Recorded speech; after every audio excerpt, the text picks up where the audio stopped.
ওং নম শ্রী ভগবতে বাসুদেবায়। হরে কৃষ্ণ। নমস্কার প্রিয় ভক্তবৃন্দগণ, আশা করি শ্রী হরির কৃপায় আপনারা সকলে ভালো আছেন। আজ আমরা জানব দ্বাপর যুগে শ্রীকৃষ্ণ ভবিষ্যৎবাণী করেছিলেন কলিযুগের সমাপ্তি কবে হবে এবং কিভাবে হবে।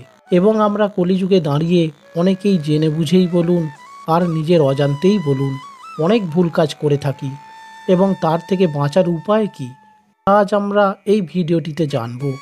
এবং জানব শ্রীকৃষ্ণের ভবিষ্যৎবাণী কতটা ফলপ্রসূ হয়েছে এবং এরপর কি হতে চলেছে, এবং এই যুগে বাঁচার উপায় বা কী আজ আমরা জানব এই ভিডিওটি থেকে। তার আগে আপনাদের কাছে অনুরোধ, ভিডিওটি ভালো লাগলে লাইক করবেন এবং চ্যানেলটিকে সাবস্ক্রাইব করে পাশে থাকবেন। ভক্তবৃন্দগণ, প্রথমেই আপনাদের জেনে রাখা দরকার মহাভারতের কুরুক্ষেত্র যুদ্ধের সমাপ্তি এবং পাণ্ডবদের প্রস্থানের পর ও শ্রীকৃষ্ণের মৃত্যুর পর শুরু হয় এই কলিযুগ, যা বর্তমানে এখনও পর্যন্ত চলছে। এবং শাস্ত্রে বর্ণিত আছে এই কলিযুগের ধ্বংসের পর আবার শুরু হবে সত্যযুগ। কুরুক্ষেত্র যুদ্ধের পর একদিন পাণ্ডবরা শ্রীকৃষ্ণকে জিজ্ঞাসা করেন কলিযুগ কেমন প্রকৃতির হবে, কবেই বা শেষ হবে ও কার হাতে কিভাবেই বা এই কলিযুগের অন্ত হবে।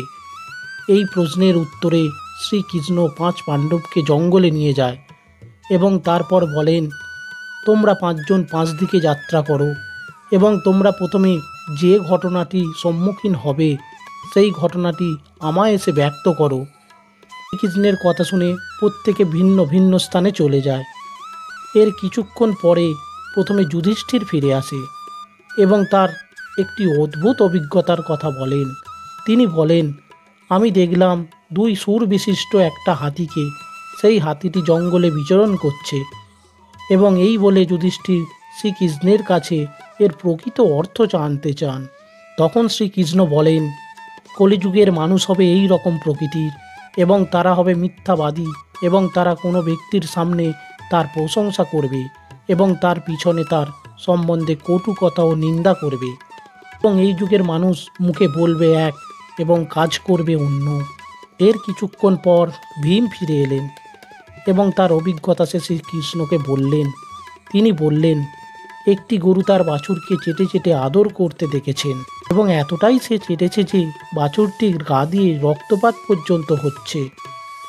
এটা বলার পর ভীম ভগবান শ্রীকৃষ্ণকে জিজ্ঞাসা করেন, হে শ্রীকৃষ্ণ, আমি এর তাৎপর্য বুঝতে পারছি না, আপনি আমার এর প্রকৃত অর্থ বুঝিয়ে বলুন।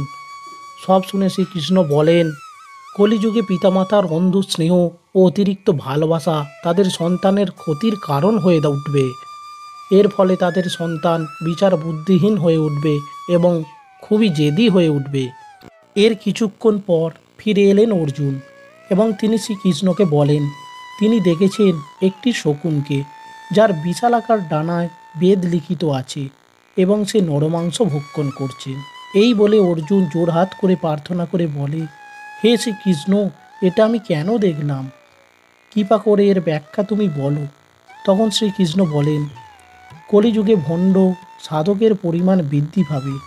এই যুগে যারা এই পৃথিবীর বুকে খ্যাতি লাভ করবে জ্ঞানী সাধু বা সন্ন্যাসী রূপে, তাদের বেশিরভাগেরই প্রকৃত মানসিকতা থাকবে শকুনের ন্যায়। উপরে ধর্ম জ্ঞানের বর্ম পরিহিত মানুষগুলি নিজেরাই হবে ধর্মভ্রষ্ট ও শয়তান। এরপর ফিরে এলেন নকুল এবং তিনি তার অভিজ্ঞতা শ্রীকৃষ্ণকে বললেন। তিনি বললেন, এক বিশালাকার পাথরের খণ্ড পাহাড় থেকে গড়িয়ে নিচে পড়ছে। কোনো বৃক্ষই তাকে আটকাতে পারছে না। সব কিছু তছনছ করতে করতে বিশাল গতিতে নিচের দিকে নামছে। কিন্তু কিছু দূর নিচে নামার পর একটা ছোট্ট গুল্ম জাতীয় গাছের গোড়ায় এসে পাথরটি থেমে যায় এবং বন্ধ হয়ে যায় তার সেই ভয়ঙ্কর তাণ্ডব লীলা। এর অর্থ আমি বুঝতে পারলাম না। হে শ্রীকৃষ্ণ, আপনি আমার মনের ব্যাকুলতা দূর করুন এবং আমায় বলুন এটা কি করে সম্ভব হলো এবং এর তাৎপর্যই বা কী। তখন ভগবান শ্রীকৃষ্ণ বলেন, কলিযুগে মানুষের পাপের পরিমাণ ওই পাথরের সমূহ হবে, যা তার জীবনকে তছনছ করে দেবে। এইভাবে এই পাপ ছড়িয়ে পড়বে গোটা সমাজে। কিন্তু যদি কোনো মানুষ সৎ পথে থেকে সৎ কর্ম করে এবং আমার শরণাগত হয়, তাকে আমি সব বিপদ থেকে রক্ষা করব। অর্থাৎ সেই সামান্য গুল্ম জাতীয় গাছের মতো যে আমার ভক্তি করবে পূজা করবে ও আমার শরণাগত হবে, আমি তার সকল প্রকার পাপ থেকে মুক্তি দেব এবং তাকে রক্ষা করব। এরপর সহদেব এসে শ্রীকৃষ্ণকে তার অভিজ্ঞতার কথা জানালেন। তিনি বললেন, জঙ্গলের মাঝে বেশ কয়েকটি কুয়ো, কিন্তু আশ্চর্যের বিষয় হলো সব থেকে গভীর কুয়োটিতেই জল নেই। এর কারণ তিনি জানতে চাইলেন। তখন শ্রীকৃষ্ণ বলেন, এই যুগে সব থেকে অর্থশালী ও ক্ষমতাশালী ব্যক্তিরাই শোষণ করবে। তারা নিজের বিনোদনের জন্য প্রচুর অর্থ ব্যয় করবে এবং তারা বিভিন্ন নেশায় আসক্ত হবে এবং তারা তার পিছনেও প্রচুর অর্থ সম্পদ ব্যয় করবে। আর দরিদ্র পিছিয়ে পড়া মানুষদের থাকবে শুধুই অবহেলা ও তাচ্ছিল্য, আর ধনী ব্যক্তিরা হারাবে তাদের বিবেক ও বুদ্ধি। বর্তমান কলিযুগ সম্বন্ধে স্বয়ং ভগবান শ্রীকৃষ্ণ যে তার ভবিষ্যৎবাণী করেছিলেন তার কোনো পরিবর্তন হবে না, তা পরম সত্য। তা আমরা এই যুগে দাঁড়িয়ে তা উপলব্ধি করতে পারছি। সুতরাং এই পাপের যুগ থেকে বাঁচার একমাত্র উপায় হরিনাম সংকীর্তন করা ও কৃষ্ণ নাম জপ করা।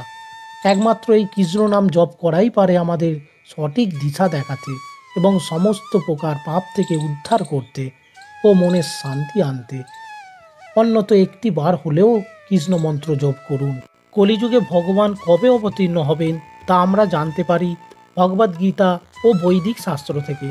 সেখানে বলা হয়েছে কলিযুগে ভগবান শ্রীকৃষ্ণের সর্বশেষ অবতার হবে কল্কি অবতার। সেখানে বলা হয়েছে কলিযুগের শেষে মুরাদাবাদ জেলার সম্বল গ্রামে সুমতি নামে ব্রাহ্মণ কন্যার গর্ভে বিষ্ণুযশা নামে ব্রাহ্মণের বাড়িতে কল্কি নামে ভগবান বিষ্ণুর দশম অবতারের আবির্ভাব ঘটবে। কল্কি হবে বিষ্ণুযশা সুমতির চতুর্থ গর্ভের সন্তান। শাস্ত্রীয় ব্যাখ্যা অনুযায়ী কলিযুগের অন্তের সময়কাল এখনও আসেনি, কিন্তু যুগচক্র সংক্রান্ত সমস্ত জটিল হিসাব পার করলে এটা বোঝা যায় যে প্রতিটি যুগচক্র 12,000 বছর থাকে। তাহলে একটি যুগ স্থায়ী হয় 3,000 বছর। সেই হিসাব মানলে দেখা যায় 12,676 খ্রিস্টপূর্বাব্দে শুরু হয়েছিল সত্যযুগ, এবং সেই সঙ্গে মহাভারতের হিসাবকে মেলালে কলিযুগের অন্তিম কাল শুরু হবে 2025 খ্রিস্টাব্দ থেকে। তবে সনাতন ধর্মীয় বিশ্বাস অনুযায়ী কলিযুগের সময়কাল হলো 4,32,000 বছর। ফলে সেই হিসাব অনুযায়ী কল্কি অবতারের জন্ম হতে এখনও অনেক দেরি। তবে এই যুগের পাপ থেকে মুক্তির একটাই পথ, তা হলো হরিনাম ও প্রত্যহ গীতা পাঠ। তাহলে প্রিয় ভক্তবৃন্দগণ, মনের মধ্যে সমস্ত হিংসা ত্যাগ করে সকলকে ভালোবাসুন এবং নিজের মনকে ঈশ্বরের পূজা অর্চনার মাধ্যমে কাটান। তাহলে দেখবেন নিজের মনে এক অন্য রকমের শান্তি অনুভূতি করতে পারছেন এবং সকল প্রকার পাপ থেকে মুক্তি পাচ্ছেন। তাহলে প্রিয় ভক্তবৃন্দগণ, আশা করি এই ভিডিওটি আপনাকে সমৃদ্ধ করতে পেরেছে। যদি এই ভিডিওটি দেখে আপনি কিছুটা হলেও জ্ঞান অর্জন করতে পারেন, তাহলে ভিডিওটি লাইক করবেন এবং একান্ত অনুরোধ চ্যানেলটিকে সাবস্ক্রাইব করে পাশে থাকবেন, এবং এই বিষয়ে কোনো মতামত থাকলে অবশ্যই কমেন্টে জানাবেন। এবং প্রত্যেক ভক্তবৃন্দগণ কমেন্টে ভালোবেসে লিখে যাবেন, জয় শ্রীকৃষ্ণ, রাধে রাধে। ধন্যবাদ।